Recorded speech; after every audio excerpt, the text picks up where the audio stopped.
Good evening, everyone. So I am starting with the first topic, the first one, that is work.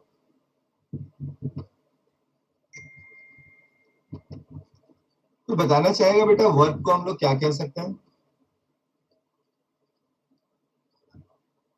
क्या कह सकते हैं? Force into displacement. हाँ बेटा, आप लोग कह रहे हो बिल्कुल सही. थोड़ा सा मैं इस पॉइंट में एक छोटा सा चीज ऐड कर देना चाहूंगा, है ना?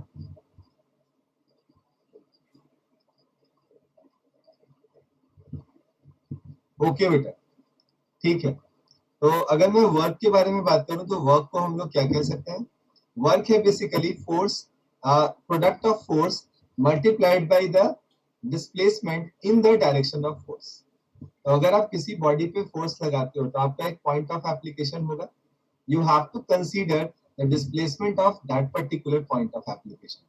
अगर आपका पॉइंट ऑफ एप्लीकेशन किसी एक पर्टिकुलर डायरेक्शन में जा रहा है जिसमें आपने फोर्स लगाया है, then you can directly multiply them. Otherwise you have to think about the projection. जो वर्ड अभी इसने पूछा था मुझसे, है ना? मैं यहाँ पहले डेफिनेशन लिख दे रहा हूँ.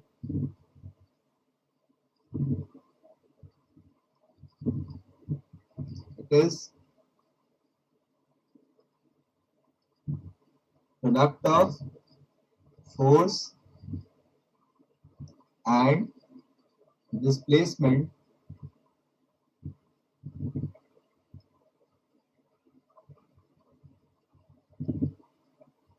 in the direction of force. तो अगर हम लोग बेटा यहाँ पे फोर्स लिखें और मल्टीप्लाई करें उससे किसे?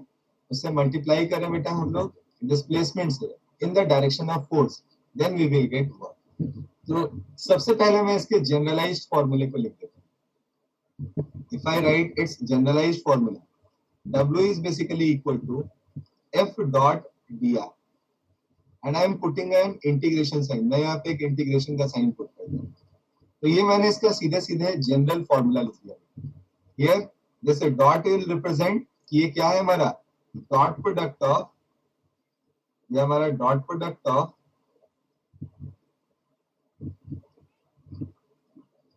F एंड dr है. दूसरा पॉइंट बेटा, ये जो इंटीग्रेशन साइन है ये हमें बताते हैं कि हमारा इसको ऐसे मैं बाद में ले लूंगा, ज्यादा अच्छा रहेगा. हम लोग यहाँ तक की बातें क्या आराम से समझ सकते हैं. Force multiplied by displacement in the direction of force.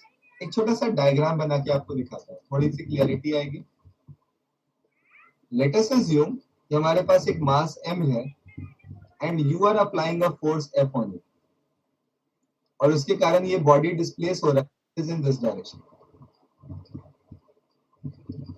ये हमारे पास डिस्प्लेसमेंट है. तो आप ध्यान से देखो बेटा, अगर ये हमारे पास डिस्प्लेसमेंट है तो क्या ये सारा का सारा डिस्प्लेसमेंट हमारे फोर्स की डायरेक्शन में है? आंसर इज नो, नहीं है ना. तो हम लोग जब इसको एक्सपेंड करके लिखेंगे तो हमेशा एक बात का ख्याल रखना चाहिए कि it can be written as, इसको हम चेंज करके लिखना चाहें तो we can write F multiplied by dr into cos थीटा का integration, where theta is angle between F and dr.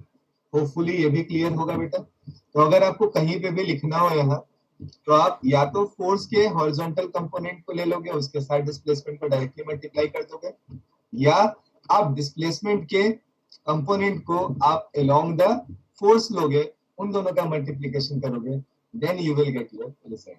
So either you have to take the projection of dx on dr on f, और आपको f का projection लेना होगा इस पे, हमारे डिस्प्लेसमेंट पे, then only you can directly get your result. Hopefully the things are clear. क्या ये चीजें क्लियर है आपको? अब आगे बढ़ाता हूँ. अभी मैं आऊंगा बेटा एक एक करके, बहुत सारी चीजें बताऊंगा. ये बहुत बेसिक बात अभी बस बताई है, force multiplied by displacement in the direction of force. अभी बस इतना जान रहे हैं और कुछ नहीं ज्यादा सीखना. आगे बढ़ाता हूँ मैं. हम लोग अगर वर्क डन की बात करें बेटा, इंटीग्रेट करने की क्या जरूरत थी? मैंने बोला मैं जनरल फॉर्मूला बता रहा हूँ, तो जरूरी नहीं है ना कि फोर्स हमेशा कांस्टेंट हो. अभी मुझे आ जाने दो यहाँ पे. है ना, थोड़ा आगे आ जाने तो अपने आप क्लियर हो जाएगा। फोर्स को दो तरीके में बांटूंगा, अपने आप समझ में आएगा आगे, है ना। आगे आते हैं, पहले समझते हैं बेटा, यहाँ जो हमारे पास फोर्स है और जो डिस्प्लेसमेंट है, इन दोनों के मल्टीप्लीकेशन की बात हो रही थी, लेकिन ये कॉस थीटा यहाँ पे चला है। मींस इस कॉस थीटा के कारण हमारे आंसर्स में कहीं ना कहीं पे चेंजेस हमें देखने को मिल सकता है। I am starting with that particular point. I am writing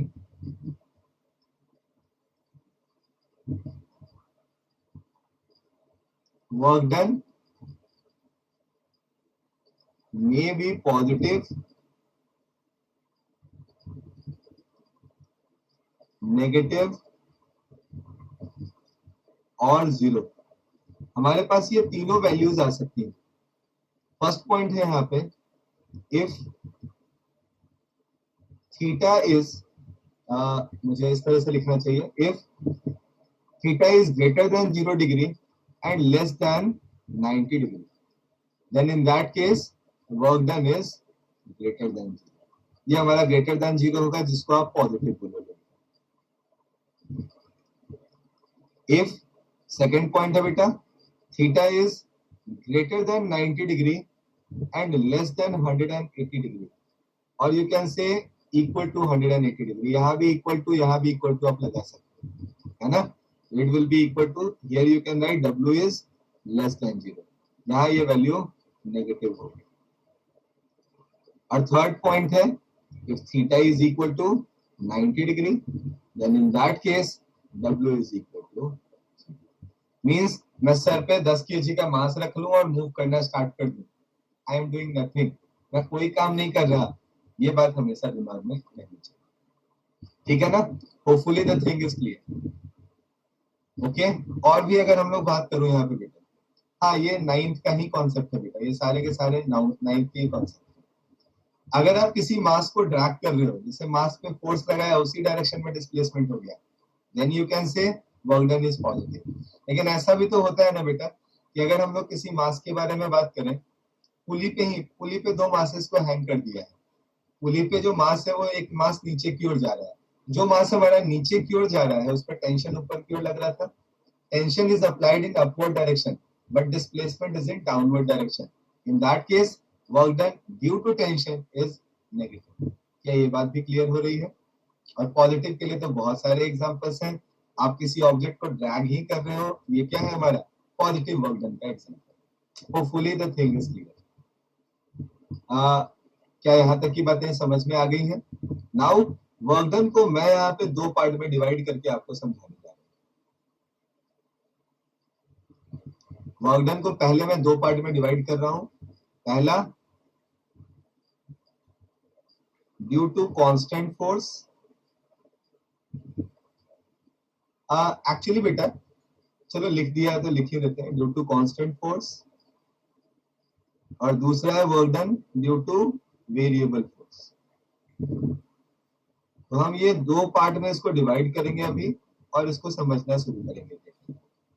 इस पॉइंट को लिखने से पहले एक छोटा सा पॉइंट मैं प्रीवियस बोर्ड पे और ऐड कर देना चाहूंगा। इसका यूनिट क्या होगा बेटा, कोई बताना चाहेगा मुझे? Its unit is joule. इसके यूनिट को हम लोग क्या कहते हैं? जूल के नाम से जानते हैं। और अगर मैं इसके डायमेंशनल फॉर्मूला की बात करूं, it's dimensional formula is mL² e⁻⁻², जो कि एनर्जी के डायमेंशनल फॉर्मूला के जैसे।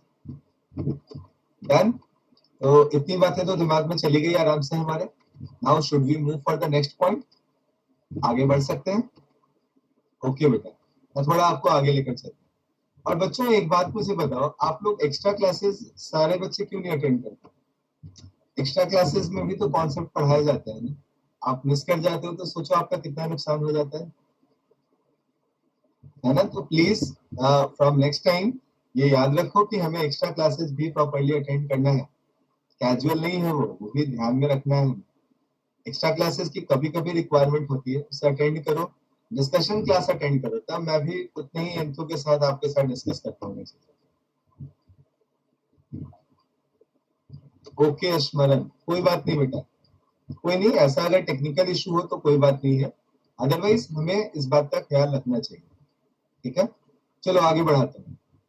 तो अगले पॉइंट पे आते हैं। तो सबसे पहले तो बेटा ये कांस्टेंट और वेरिएबल का क्या चक्कर आ गया पता नहीं, ये होता क्या है, तो बताएगा क्या मुझे? कांस्टेंट और वेरिएबल क्या है, इन दोनों का मीनिंग क्या है, क्या समझ सकते हैं? कांस्टेंट का मतलब है बेटा कोई value, 10 Newton in along x axis, 20 Newton, 10 Newton along x axis and y axis respectively, means fixed amount of force। अगर हमारे पास एग्जैक्टली अगर कोई न्यूमेरिक वैल्यू, अगर कोई फिक्स्ड अमाउंट ऑफ फोर्स लग रहा है, वैसे फोर्स को हम लोग कांस्टेंट फोर्स के नाम से जानेंगे। तो विहित तुम्हारे क्वेश्चन का आंसर की तरफ बढ़ रहे हैं बेटा। सबसे पहले मैं आपको सिखा रहा हूं work done due to constant force.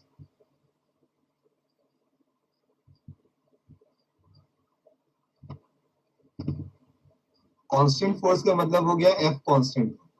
मैं यहाँ पे लिखता वर्क डन का फॉर्मूला, अभी मैंने क्या बताया था आपको, एफ डॉट डी आर, ये लिखा था शायद हमने। अगर हम यहाँ पे इसको एक्सपेंड करके लिख दें बेटा F D R cos theta, कोई दिक्कत थी नहीं। नाउ मैं आपको थोड़ा और आगे लेकर है ना, थोड़ा सा अगले कॉन्सेप्ट पे लाते हैं। मैं यहाँ बोलूंगा बेटा if theta is equal to 0 degree, अगर थीटा 0 डिग्री होगा तो यहाँ पे वर्क डन का जो फॉर्मूला बन जाएगा, this work done is equal to F multiplied by D R. क्या ये भी लिखने में कोई दिक्कत है? And finally I will write force तो हमारा बेटा कांस्टेंट है, बाहर निकाल सकते हैं, we have to integrate D R, and in D R के जगह पे मैं आर इनिशियल और आर फाइनल आराम से यूज कर सकता हूँ। तो I will write F R final minus R initial, और you can say W is equal to F multiplied by length। Hopefully the thing is clear। क्या ये पॉइंट क्लियर है सभी को? Is this point is clear to everyone?